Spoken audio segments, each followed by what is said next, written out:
Jorge González Gurriarán, muy buenos días. Moi buenos días. Gonzalo Caballero, muy buenos días. Buenos días. Manolo Lago, moi bons días. É a primeira vez que che digo bons días Sí, bueno, en pois cámara.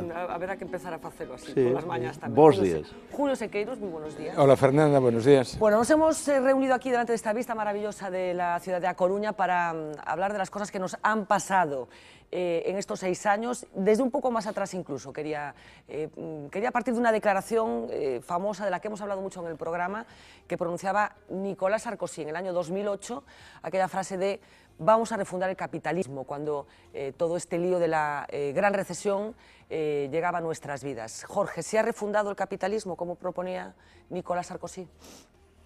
Yo diría que más que refundado, se ha desviado. Se ha desviado. Y en mi opinión se ha desviado para mal.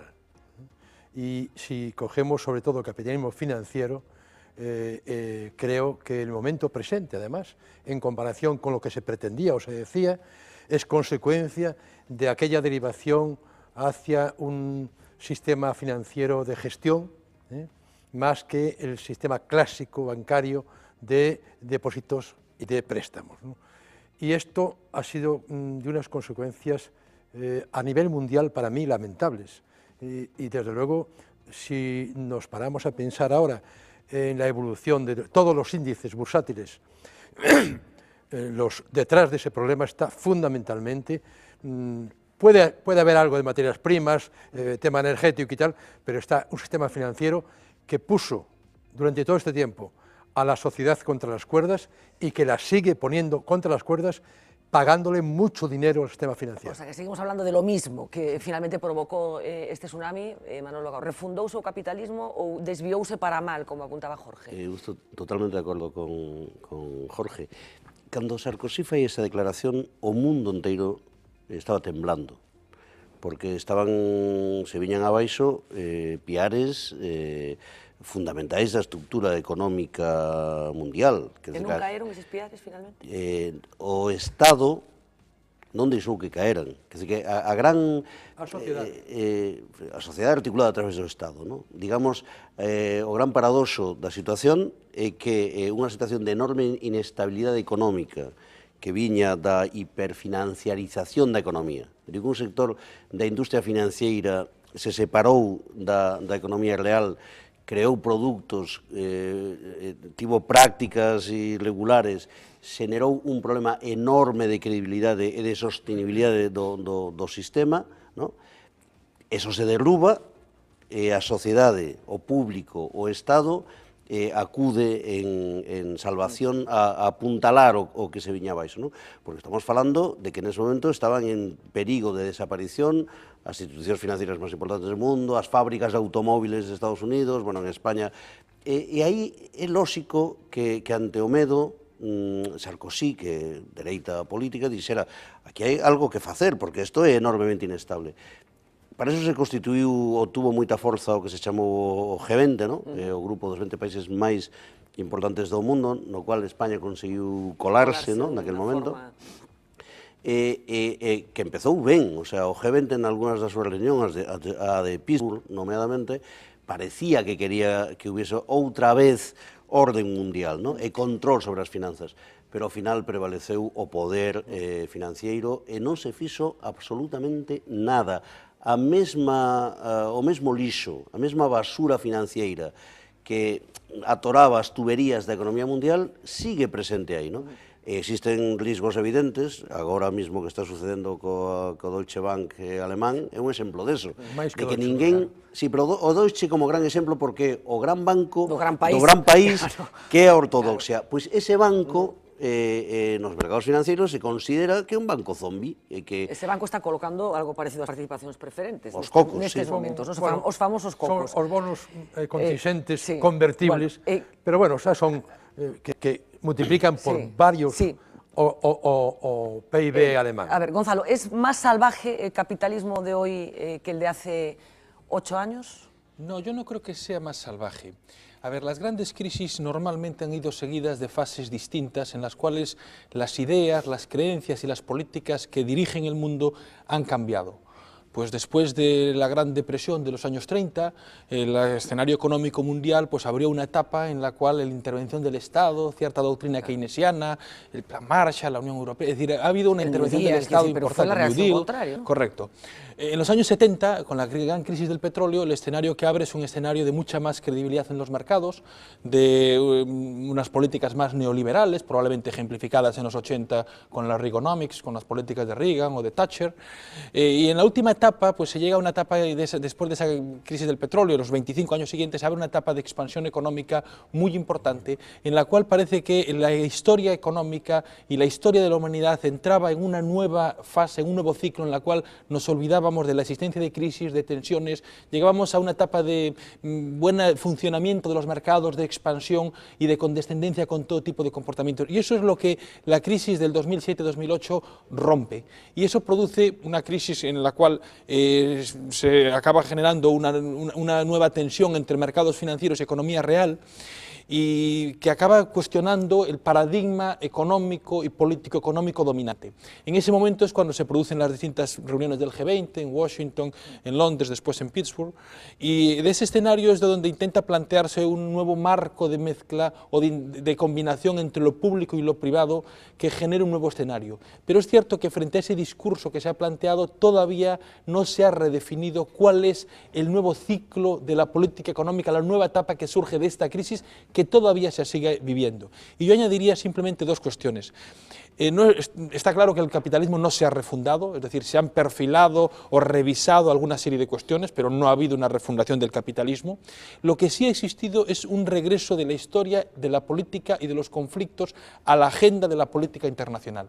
Es decir, más allá de las cuestiones económicas, hoy vivimos en un mundo que, a diferencia del mundo anterior a la Gran Depresión, a la Gran Recesión del año 2007 y 2008, se viene caracterizado porque, de nuevo, creemos que ya no sirve simplemente el paradigma económico dominante, sino que vuelven las ideologías, vuelven los terrorismos, vuelven los conflictos, los riesgos de guerra en todos los escenarios. Es un mundo mucho más tenso, mucho más incierto, y en la cual la crisis económica que hemos superado en términos globales más o menos, vuelve a dar un coletazo con los datos de China encima de la mesa, y no sabemos todavía si de aquí va a salir una nueva etapa o todavía van a ocurrir sucesos económicos y políticos que van a redefinir en esta etapa todavía de cambios qué va a ocurrir en las próximas décadas en las que vamos. Pues Julio, ¿qué tipo de capitalismo nos ha dejado la crisis económica, la gran recesión? ¿Qué tipo de orden mundial económico? Pues yo creo que lo que es el mundo nuevo todavía no sabemos muy bien qué mundo es, ¿no? Es decir, aquí lo que ha pasado simplemente, digamos, bueno, yo recuerdo a colegas, ¿no? O sea, desde el año 2003 al año 2007, decir, bueno, se acabaron las crisis económicas, la tecnología lo va a arreglar todo, la sociedad de la información, es decir, todo eso está dibujando un mundo en el que los ciclos no existen. La clase obrera, tal y como se concebía hasta ahora, ha desaparecido, y de ahí gran parte de lo que es la deriva de los partidos socialistas, ¿no? Lo que hizo la crisis fue poner, digamos, otra vez lo que era la vieja agenda, con un puñetazo encima de la mesa. Y hubo que ir muchas veces a la papelera a buscar qué es lo que hacemos. Es decir, después de prácticamente 15 años seguidos, donde el paro no era un problema, las condiciones de trabajo no eran un problema, los salarios no eran un problema, y andábamos con temas del 0,7, de la igualdad y la transversalidad de los derechos y este tipo de cosas, nos encontramos con una agenda que hay que ir a buscar a los viejos para que vengan a arreglar esto. Es el tema de Solbes, por ejemplo, en el Partido Socialista Español, sin ir más lejos, porque hay otros ejemplos, ¿no? Es decir, gente, digamos, que estuviera acostumbrada a manejar los viejos problemas de las viejas agendas, que resulta que no eran tan viejas, que eran absolutamente actuales, ¿no? Decía una postilla. Y lo que pasó aquí, digamos, fue simplemente, ¿cómo estoy? No, perdón, en estos últimos 8 años, hombre, yo creo que hay cosas de la vieja agenda que ya están encima de la mesa, ¿no? O sea, por ejemplo, que controlar el déficit público, y hubo ahí, digamos, unos avances importantes en ese terreno, regular el mercado de trabajo de alguna otra manera, y después, en lo que son los aspectos negativos, algo que a mí me parece enormemente peligroso y que está hoy, digamos, en los papeles de los grandes bancos, ¿no? ¿Qué ha ocurrido aquí? Que ha habido una regulación de la actividad bancaria que los propios bancos, y no solo los bancos, consideran como exagerada. Acto seguido, se genera al margen del sistema financiero una banca en la sombra, que es hoy donde está el problema. Es decir, lo que son, digamos, actividades que normalmente se tenían que canalizar a través de los bancos, que se canalizan a través de lo que es el sector privado. Una cosa, si sin las normas que afectan sin las normas que, claro, no, y una cosa, digamos, mucho más libre y, por lo tanto, mucho más peligrosa. Decías, Manuel? Sí, vamos a ver, eu creo que o que estoupa, no, ca crisis do sistema financiero, no, ca subprime, en realidad, digamos que o epifenómeno e debaixo hai outra cousa, no? O que estoupa é o modelo neoliberal que empezou a aplicarse con Reagan e Thatcher, que ten un elemento fundamental, que é a desigualdad social, no? O mundo, nas 3 décadas dobradas do capitalismo, avanzaba porque existía un crecemento dos salarios reais das persoas e unha distribución da renta relativamente equitativa entre propietarios e traballadores, no? Eso racha. E durante 20-25 anos hai un proceso desigual no que se concentra a riqueza en mans dunhos poucos que buscan a rentabilidade dese capital non en capital productivo, non en fábricas, en empresas ou en servicios, sino nese mundo financiero que está cortado da economía real. E por outro lado, os que non son propietarios, os asalariados, a clase traballadora, a subida de salarios reais se paraliza, no? Salarios reais descontando a evolución dos precios, no? Como se resolve ese asunto, non? A falta de demanda porque a renda da maioría da xente non medra. A través do endebedamento. Digamos, o que non chega ao salario se financia con deuda e ocorre en España e ocorre en todo o mundo, non? En España, os asalariados, como non poden acceder a bens de consumos co seu salario, porque cada vez é máis baixo en termos reais, o que acuden é a préstamos hipotecarios, ou a préstamos para comprar coches, ou a préstamos para comprar... Bueno, e iso estoupa. Hai un momento que estoupa, a desigualdad provoca financiarización, claro, provoca endebedamento... O sea, ¿se vivía por encima de nuestras posibilidades? Sí, nos baixaron, deixa que le mate o argumento, nos baixaron tanto os salarios que para poder ter unha vida normalizada tiñamos que endebedarnos. E que está sucedendo agora? Quero dicir que estoupou eso no ano 2007-2008, e como se solucionou dentro do capitalismo? Metendo máis cartos, o sea, endebedándose máis, dándolle a máquina de imprimir diñeiro. A aberración da resposta económica mundial á crise é que o que se fai é incrementar a burbulla de liquidez en mans dos bancos, etc. Frente á idea que hoxe o decía o Fondo Monetario Internacional, onte o decía a OCDE, se non hai un crecemento real da demanda interna dos países con políticas fiscais e presupuestarias expansivas, co plan Juncker e con incrementos dos salarios dos traballadores, non hai solución. É un problema de esperar 2 ou 3 anos porque volverá a ocurrir, pero moito máis grave. Sí, yo quería, vamos a ver, hay una cuestión para mí absolutamente novedosa, y es que durante toda la crisis, vamos a decir, del capitalismo o de los países desarrollados capitalistas, durante toda la crisis el mundo tuvo un crecimiento aceptable gracias a los llamados países emergentes, ¿no? La gran novedad es que con la crisis de las materias primas y fundamentalmente con la crisis del cambio de modelo no conseguido de la economía china, de la economía brasileña, etcétera, etcétera, el crecimiento a nivel global como mínimo ha caído 1 o 2 puntos. A nivel de China ha caído casi 7 puntos. A nivel de Brasil ha pasado a negativo. A nivel de Rusia ha pasado a negativo. Entonces ya no existe a nivel mundial la compensación. La compensación entre la crisis del mundo, vamos a llamar, desarrollado y el mundo que está emergente. Y el gran problema es que la suma de población del mundo emergente en este momento es mayoría y por lo tanto el problema de la desigualdad a nivel mundial ha crecido sensiblemente. En mi opinión, las personas moralmente mejores hoy son mejores que entonces. Las personas moralmente peores hoy son peores que entonces. Los poderosos hoy son más ricos y los pobres hoy son más pobres. Y eso es un problema muy grave, enormemente grave, porque sin un reparto equitativo de la riqueza, y admitiendo, como es lógico, en el sistema. Yo admito el liberalismo, pero admitiendo ese liberalismo, hace falta un equilibrio del sistema. Y en el caso nuestro concreto, en el caso de Europa, ha habido un declive importante del bienestar social.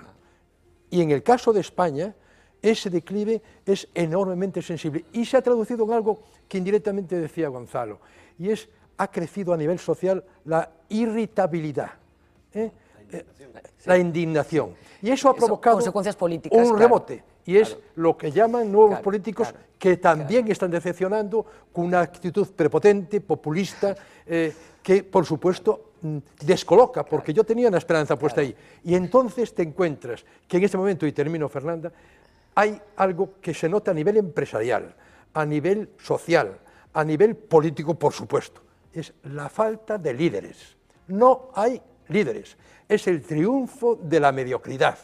Y a nivel político en España estamos en una crisis de liderazgo mayor de toda la historia conocida por mí. O sea, nunca he vivido en España una crisis de liderazgo, porque incluso, por supuesto, en la etapa en que no había democracia, había a nivel empresarial, había a nivel de trabajo, a nivel de sindicatos, había líderes.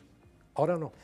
Gonzalo, la teoría de la desigualdad, de la que también hemos hablado aquí, con Piketty ordenándolo desde el punto de vista académico, digamos. Es una de las grandes consecuencias que apuntaba Jorge de todos estos años. Estamos en una sociedad peor.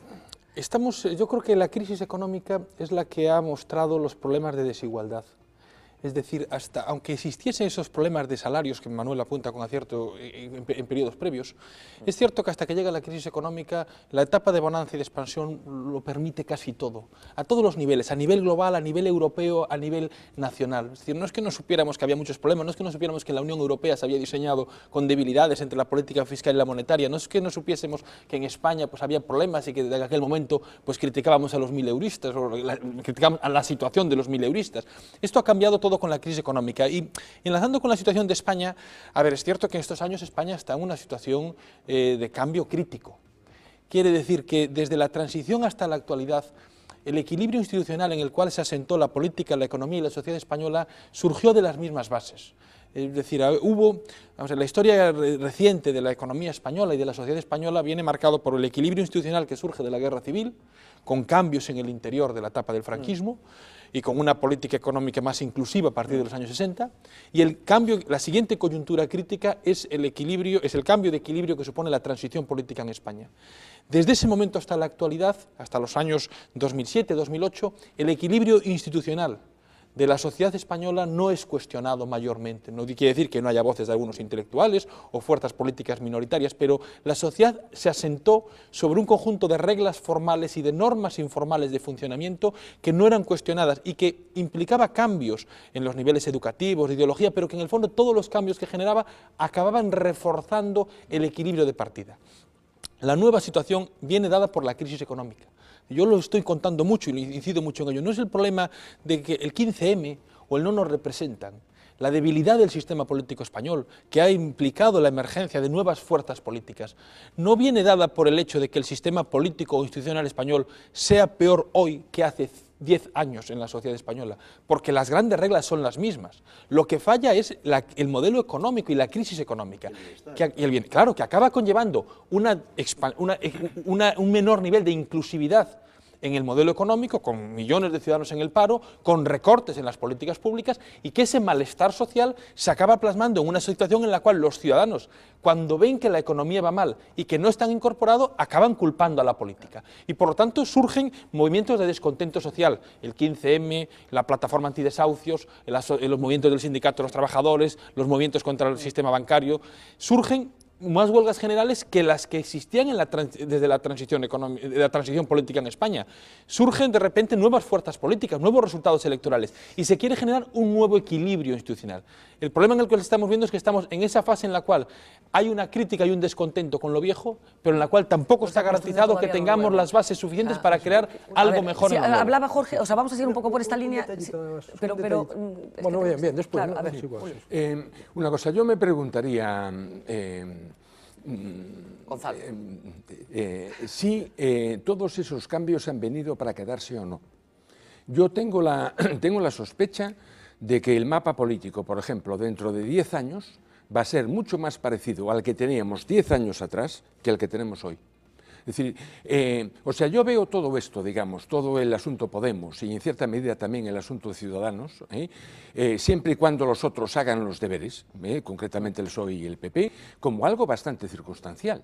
Es decir, si la economía española sigue creciendo, sigue generando empleo, se reconstruye todo lo que se ha deteriorado las clases medias, al menos en parte, vamos a tener un sistema político parecido al de antes de la crisis. Y por lo tanto parecido a Francia, a Alemania, al Reino Unido. Es decir, no nos vamos a ir fuera. Sí. Es decir, a mí me parece que todo esto es fruto de la crisis y conforme vayamos incrementando el nivel de salida de la crisis, todo esto va a ir desapareciendo. Os voy a preguntar enseguida si creéis que esa salida de la crisis se va a consumar. Quiero decir, si ese incremento económico, esas cifras económicas van a seguir por esa senda o no, o hay una posibilidad de regresión, o esas grandes bolsas de los pobres son más pobres y los ricos son más ricos se van a consolidar. Y me gustaría saber que le dijéramos a esta gente que está en el lado oscuro de la sociedad si van a seguir ahí, si esto va a ser así para siempre. Eu quería empezar retrucando por lo que decía Julio. En Francia, a primeira forza política de Francia, cando falas de estabilidade francesa, a primeira forza política de Francia é el Frente Nacional, unha organización de ultradereita, é a primeira forza política francesa. Porque o que está ocurrindo en España ocurre no conxunto da Unión Europea. Déixame que fale un momentiño ben da transición española, reforzando o que decía Gonzalo. A transición española foi excepcionalmente positiva, non só ou non principalmente no seu aspecto político, na realidade da vida das persoas. Aqueles que temos, como a min, edade para recordar, a España dos 75 era un país lamentable, tercermundista, pobre, gris, donde non había, triste, pero ademais de que non había pensións, non había educación pública de verdad, non había sanidade pública de verdad, non había nada, non había... A transición española colle un país lamentable e o transforma nun país bueno, que está, se coloca en niveis de estándar europeos de benestar, de dereitos, de sanidade pública, de ensino, de universidade. Claro, antes nas familias traballadoras, como é o meu caso, a xente non iba nunca, ningún fillo das familias iban á universidade. A primeira persona na miña familia, de pai e de nai, en toda a historia que foi á universidade, fun eu. O primeiro, nunca... Bueno, entón a sociedade española recompensou políticamente as forzas políticas que participaron nese tránsito. A xente estaba contenta con o sistema porque iba mellorando o seu nivel de vida. Eso racha, Gonzalo di perfectamente, racha no 2007 e no 2008, onde a ciudadanía con razón culpa do deterioro enorme na súa realidade e, sobre todo, nas expectativas de futuro para os seus fillos e para eles, as forzas políticas que gobernan e, por lo tanto, buscan alternativas. Enlazo co que estás dicindo.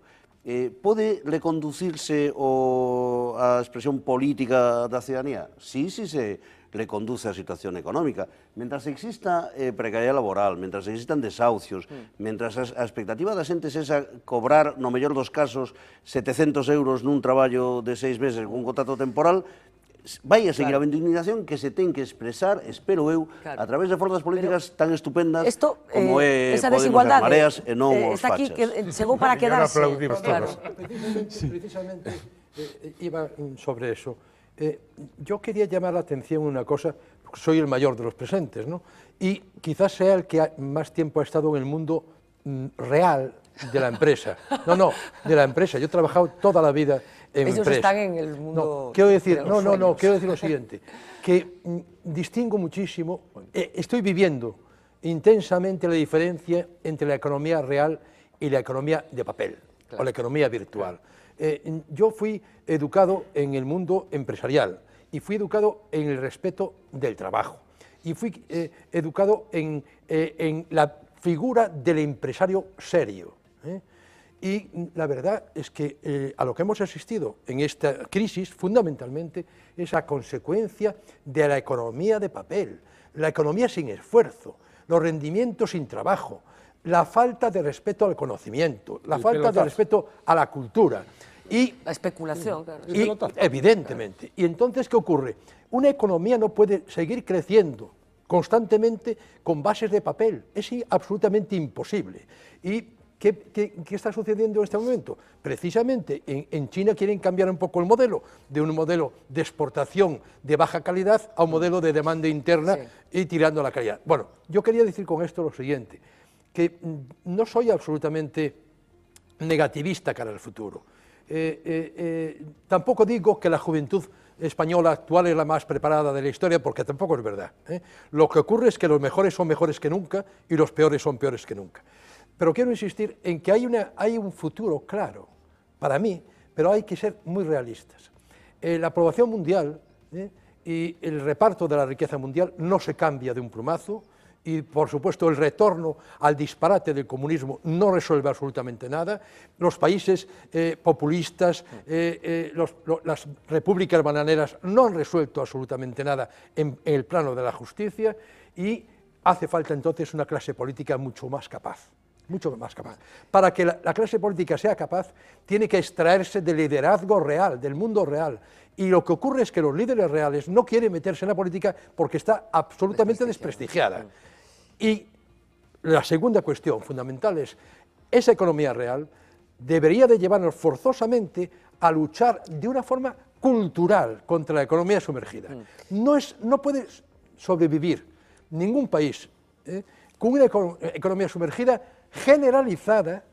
No hablo solamente de España, porque la economía sumergida en países nórdicos es del 16%. No se puede sobrevivir, y el gran disparate es que la Unión Europea haya pedido que a efectos de evaluación del PIB se considere también el narcotráfico y la prostitución, y en cambio nadie quiere forzar que aflore toda la economía sumergida y que cotice Hacienda. Estás dando la receta para que las cosas cambien y para que esa desigualdad no se consolide, pero dime simplemente sí o no. ¿Tú crees que se va a producir? ¿Que se van a implementar todos esos cambios que tú estás...? Yo creo que la supervivencia va a obligar a producirse, pero con una condición. El reparto del trabajo va a exigir jornadas de trabajo menores, salarios en términos reales menores, poder adquisitivo suficiente y ocio gratuito. Es la única solución pues a nivel mundial. Muchas cosas, Jorge. Yo no sé si crees que va por ahí la cosa, si se va a consolidar esa desigualdad, si las recetas para que no se consolide esa desigualdad pasan por donde dice Jorge, y si avanzamos a ese modelo de sociedad. A ver, voy a tomarlo en el caso de España en concreto, porque si no a nivel muy general tenemos tanta diversidad de casos que podemos plantear. Y lo retomo para volver al mismo, pero lo plantearía donde lo dejaba Julio, ¿no? Y hasta que decía Julio, en función de cómo salgamos de esta crisis económica, veremos qué ocurre con el sistema político. Yo creo que hay una interacción muy clara entre la evolución económica y los efectos económicos que tiene sobre la situación política, ¿no? ¿Qué es lo que va a ocurrir? Es muy difícil, porque las políticas públicas y las políticas económicas tienen margen de libertad, nada está determinado. Y estamos en un momento, en una coyuntura crítica, en la cual hay distintas sendas que nos pueden llevar a un resultado o a otro. Y en función de cuál sea la senda que abramos, pues puede ser que estemos permitiendo tasas de recuperación económica como las que están existiendo a nivel agregado, pero que tienen que ir acompañadas de políticas de redistribución o no. Y en ese escenario pues podemos estar desde un círculo vicioso en la cual la inestabilidad política, la falta de gobernabilidad, la italianización de la política nos acabe generando unas políticas económicas imposibles de gestionar y acaben teniendo efectos recesivos. Pues por ejemplo el informe del BBVA reciente pues empieza a medir cómo esta situación de riesgo político y de incertidumbre puede acabar generando una caída en el crecimiento, o también un escenario en el cual, si conseguimos mantener una tasa de crecimiento y de inclusividad económico-social más importante, se pueden paliar o atenuar algunos de los efectos políticos. Yo no sé si volveremos a ser a la política de hace 10 años. Decía Alfonso Guerra que pronto vamos a echar de menos el viejo bipartidismo, y alguna gente lo está empezando a echar de menos, pero esto no quiere decir que vaya a ser general. Por ejemplo, las nuevas cohortes de ciudadanos, los nuevos votantes, tienen un voto muy mayoritario hacia las fuerzas políticas emergentes y en concreto hacia Podemos. ¿Esto se va a retraer o no? No lo sabemos. Y lo que sí tengo claro es que es un momento crítico también para el Partido Socialista. Y lo digo no por la clave del interés que yo pueda tener en el Partido Socialista, sino porque en esa imagen de saber si vamos a volver atrás o no, o cómo va a ser la foto, habrá que ver qué ocurre con el Partido Socialista, porque puede ser que sobreviva pero también puede ser que haya una coyuntura crítica en la cual un sorpaso acabe generando una situación política distinta o incluso un posible bipartidismo o dos fuerzas políticas fuertes en la cual una de las dos ya no fuese el Partido Bueno, nos Socialista. quedan unos minutos nada más, unos minutos, pocos minutos nos quedan, así que vamos a ceñirnos un poco al juego que os voy a proponer, que es que yo os voy a ir deslizando conceptos y vosotros me decís un poco qué creéis que va a pasar. Por ejemplo, Galicia, no lo hemos tocado de una forma específica, ¿qué crees que va a suceder con Galicia en el corto plazo, con los gallegos? ¿Cómo vamos a vivir, Julio, a partir de ahora? Bueno, yo coincido con don Manuel Fraga, ¿no? Es decir, Caray. yo creo que es en las pocas cosas, ¿no?, en las que coincidía con él, ¿no? Es decir, somos un pueblo demográficamente llamado a la extinción, ¿eh? Yo creo que eso es algo que está encima de la mesa y, por ser breve, es decir, yo creo que la dinámica que va a tener Galicia en este mundo globalizado, porque no es solamente España, no es solamente Europa, dice, los trabajadores gallegos compiten contra 1.500 millones de nuevos trabajadores que hay en el mercado mundial, ¿no? Porque lo que se produce aquí, lo que se queda en Galicia es muy poquito, ¿no? Se exporta a España y fuera. Es decir, yo creo que el tema demográfico es absolutamente fundamental, el tema de la formación también. No estamos nada fuertes en ninguno de los dos y además yo creo que es un poco la ley de hierro de la periferia europea, ¿no?, que es la de ir perdiendo posiciones frente a un centro que va a ser, hombre, básicamente Alemania, Centro Europa, que va a ser lo que tiene. Galicia, abocados a la extinción. Estamos entrando nun inverno demográfico, eso é evidente, ¿no? Hai unha estimación do Instituto Galego de Estadística que en 2050, ¿no?, mañán, hai un escenario alto, baixo e medio, no escenario, na estimación desa hipótesis, no peor escenario, Galicia pode perder 700.000 habitantes, colocarse por debaixo da barreira dos 2 millóns, ¿no? E iso é o inverno demográfico, porque ademais esa sociedade de 2 millóns de habitantes tería o 40%, serían maiores de 65 anos, ¿no? Cal é a explicación deso? Pois, bueno, pois porque non somos quen de fixar a nosa poboación, que as máis nova emigra, e non somos quen de atraer o que foi a revitalización da demografía en España, ¿no? Esos 3, 4, 5 millóns de emigrantes que son persoas novas, que teñen fillos, etc., ¿no? E iso está directamente vinculado á falla de oportunidades de Futuro complicado? Futuro complicado, porque a especiación productiva do noso país, as políticas que se fan dende goberno e o abandono da estrategia del equilibrio territorial e de compensación de territorios en favor do mercado, do neoliberalismo, do que antes falaba moi ben Gonzalo, non? Os mercados que regulen, fai que os territorios con debilidades, tamén con potencialidades, pero con debilidades como nós, perdamos esa carreira frente aos elementos centrais. En que Galicia vivirá o teu fillo, Gonzalo? Bueno, pues yo creo que una Galicia que va a ir perdiendo peso, y yo vuelvo a decir lo mismo, yo no soy poco predeterminista, no soy poco darwiniano, determinista en la evolución. Yo creo que los pueblos, las ciudades, las sociedades, las políticas se hacen como quiera la gente que se haga.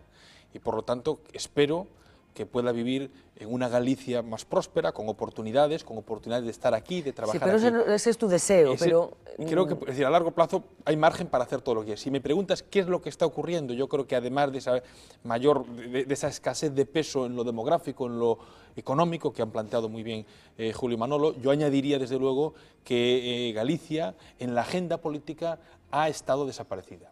Y ha estado desaparecida en términos globales, tanto a nivel del Estado como también en la propia sociedad gallega. Es decir, nos hemos acomodado en una situación en la cual el gobierno gallego ha hecho ciertos deberes, pero quizás también por falta, y ahí creo que hay que hacer también una causa de responsabilidad en otras fuerzas políticas y también de la propia sociedad civil gallega, no hemos impulsado una nueva etapa, un nuevo ciclo en la cual Galicia, como agenda política, tenga un papel determinante y reflexionemos sobre lo que queremos. Jorge, tus nietos viven por Europa adelante, pero ¿en qué Galicia vivirían o vivirán tus nietos? Pues a lo mejor viene alguno por aquí, no lo sé, pero tengo ya uno aquí, ¿eh? Pero en todo caso, yo quería destacar 3 cosas. Yo tuve la oportunidad de empezar a manejar cifras de Galicia cuando me tocó la suerte, en el año 84, de poner en marcha el primer plan económico de Galicia. Y recuerdo que la población entonces era mayor que ahora. Por lo tanto, el mayor problema de Galicia es que tiene, si no la máxima, sí, yo creo que es si no la mínima del mundo, debe ser la segunda por la cola. tasa de natalidad. Por lo tanto, el problema demográfico es muy grave.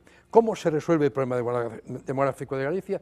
La única opción a un plazo medio es la inmigración.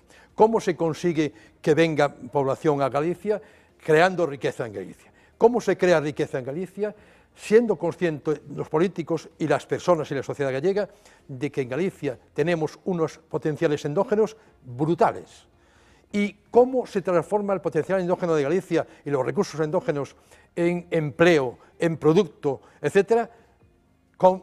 Completando las cadenas productivas, yendo a cadenas productivas, por ejemplo, voy a citar alguna. La madera es una cadena bastante completa, pero, por ejemplo, la pasta de papel, que es derivado de la madera, no se ha continuado a pesar de las catástrofes que ha supuesto.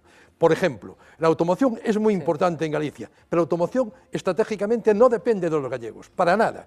Pero es muy importante que las empresas que nacieron en su día al amparo de Citroën hoy trabajen para el mundo exterior. Pero la alimentación, la pesca, la agricultura, todo eso permitiría, al completar la cadena, ser excelentes, exportar calidad y seguramente recuperar parte del campo y parte de la pesca. Yo no creo en una Galicia que no sea consciente de sus recursos endógenos. Llevamos hablando del lácteo toda la historia. Yo ya lo recuerdo del año 84 hablando del lácteo. Galicia tiene casi el 50% de la producción láctea de España y en valor añadido no llega ni al 20%.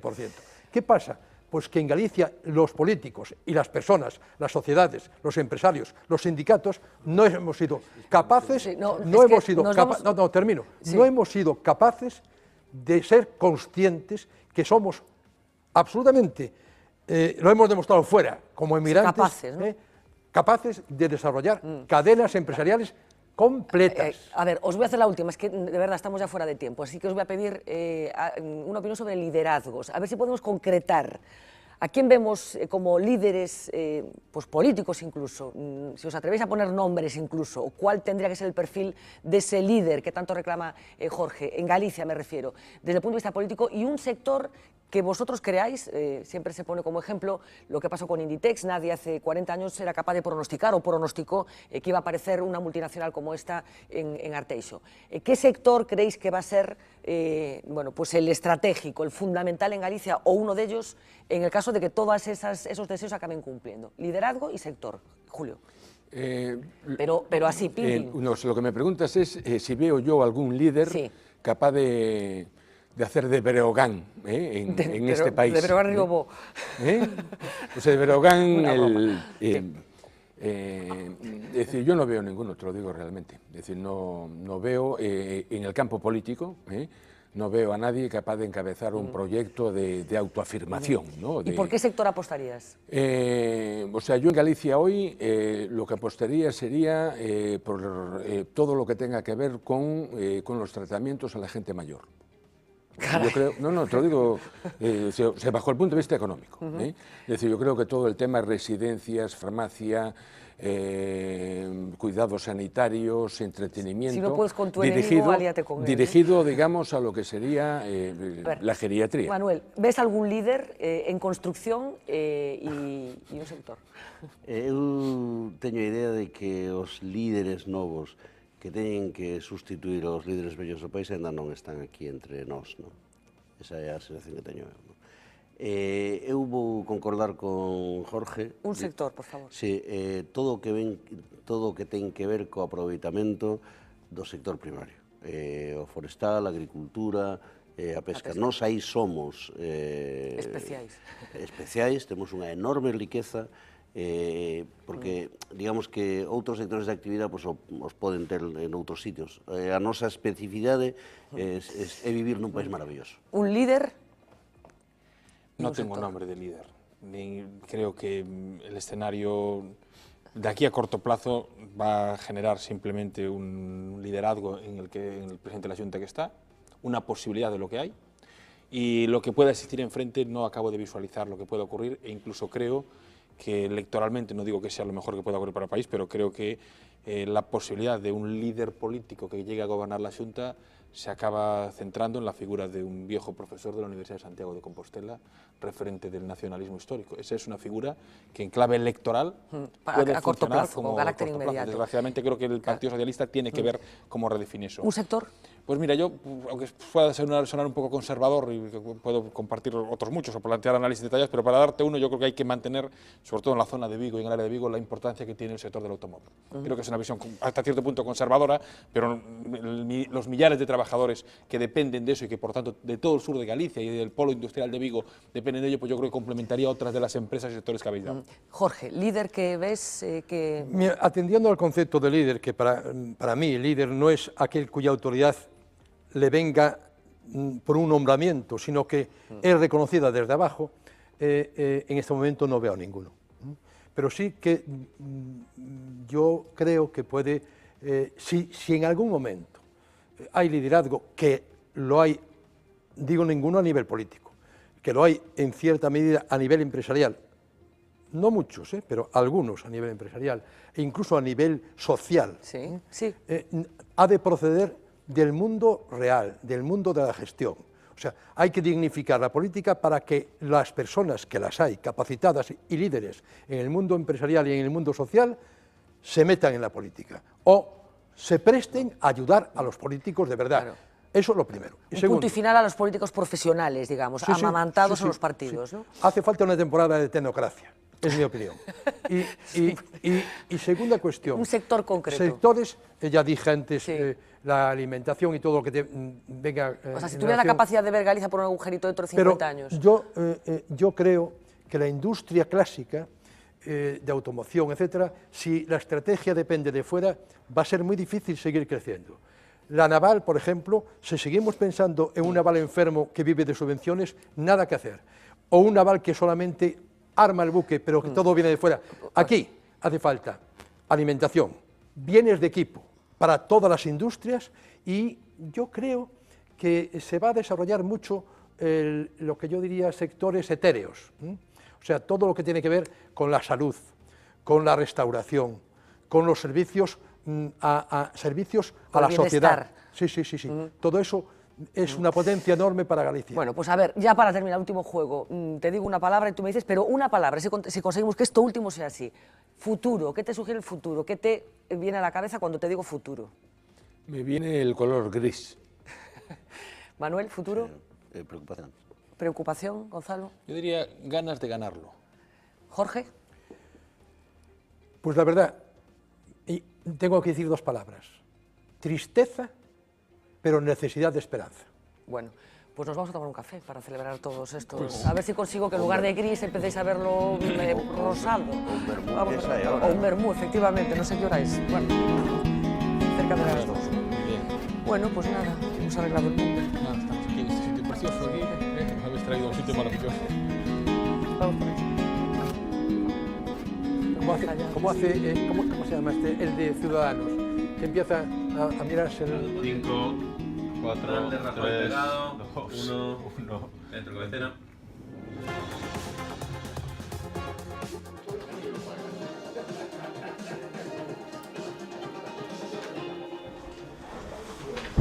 Hoy están grabando, ¿vale? Mientras Ah, muy bien. Yo tengo un problema, es que a mí la tortilla con el café, joder, me da un asco. ¡Ay, a mí me rechifla! Pues yo con el café no puedo, joder. A mí es una combinación infusa. Esta es la tortilla, A mí tamén.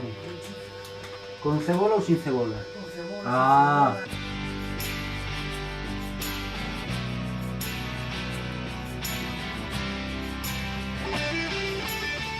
Juan Pascuas.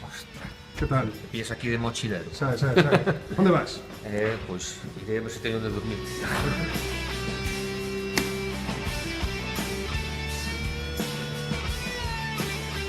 Voy a explicar aquí, estamos en el plató. O sea, ¿cómo se tiene que escuchar aquí? Que están a 3 metros. Imaginemos redactar la noticia del día siguiente. Que tiene que ser ahí cuando escuchas gritos, que si Cataluña, que si no sé qué, que si tal. Tiene que concentrarte bastante, ¿no? Y ya no sé lo que voy a hacer. Quería preguntarte, Miguel, ¿te acuerdas cuando llegaste aquí? Llegaste como diputado del PP y ahora todo un portavoz. Bueno, pues así es. Gracias a nosotros, para llegar hasta portavoz, ¿no? Probablemente. Gracias a todo nuestro mérito. Tenemos aquí a Miguel Tellado, que ahora es portavoz, o Buitrón, que luego aquí ahora es senador. No caso do Partido Socialista, isto das tertulias é un demérito habitualmente, non? Teño que decir que a Iván pasou ao revés. El empezó a vir aquí de alcalde y acabó de concelleiro.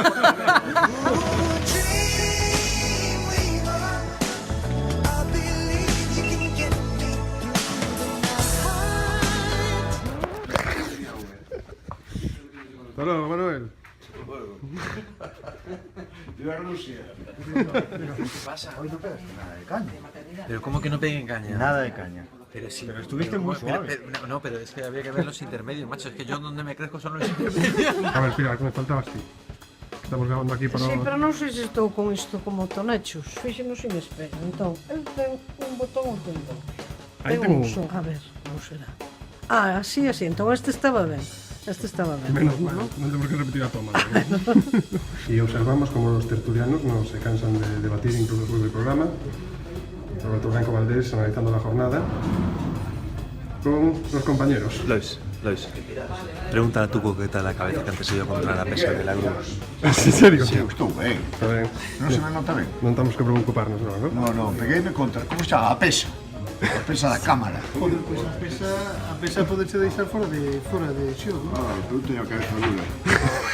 Eu recordo con cariño un programa que hubo Barreiro versus Lago. Quen gañou o debate?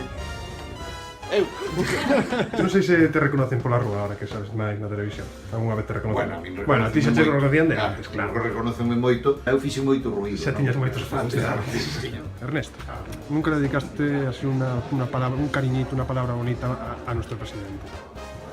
Sí, a Mariano Rajoy. Sí, le he dedicado algunas. Porque yo que quiero lo mejor para él, quiero que se vaya. Hombre, hay mucha adrenalina, mucha diversión. No lo digas de postureo, ¿no? No lo digo de postureo, lo digo de verdad. Te voy a la primera vez que viniste al Vía V, ya ni eso.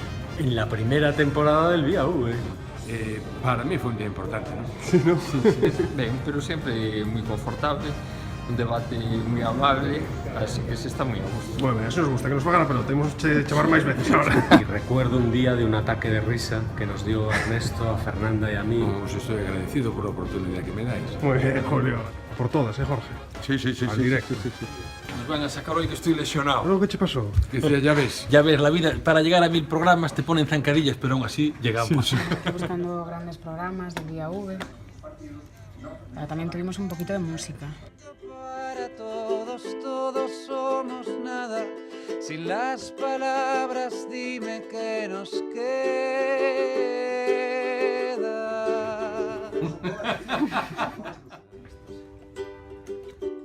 Adiós, Pan. Yo soñaba cada día poder alcanzar la playa. I was prepared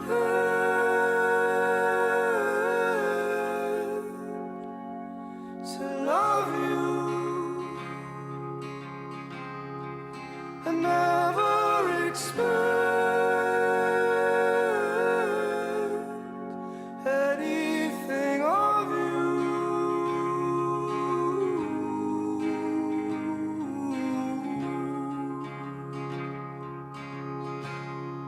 The spirit is left today. Volar.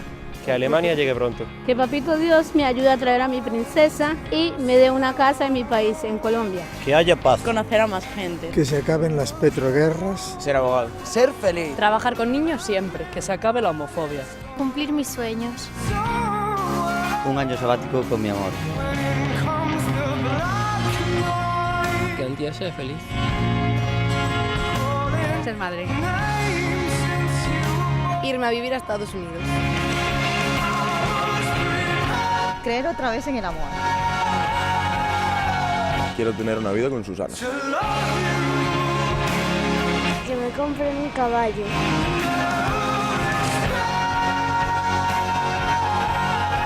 Seguir compartiendo mi vida contigo. Casarme.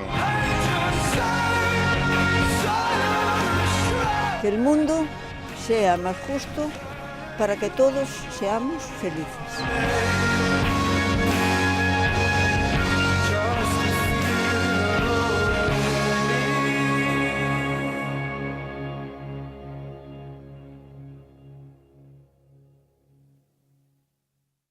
Pues aquí remata una etapa gozosa para todos nosotros. En estos 1000 programas hemos procurado acompañarlos en una etapa tan convulsa de nuestra historia. Mañana será el primer día del resto de nuestras vidas y estaremos aquí, como siempre, a partir de las 10 de la noche, con el mismo compromiso y la misma vocación que nos ha guiado desde aquel ya lejano mes de junio del año 2010. Un compromiso que pasa por afligir al confortado y confortar al afligido. Sean felices.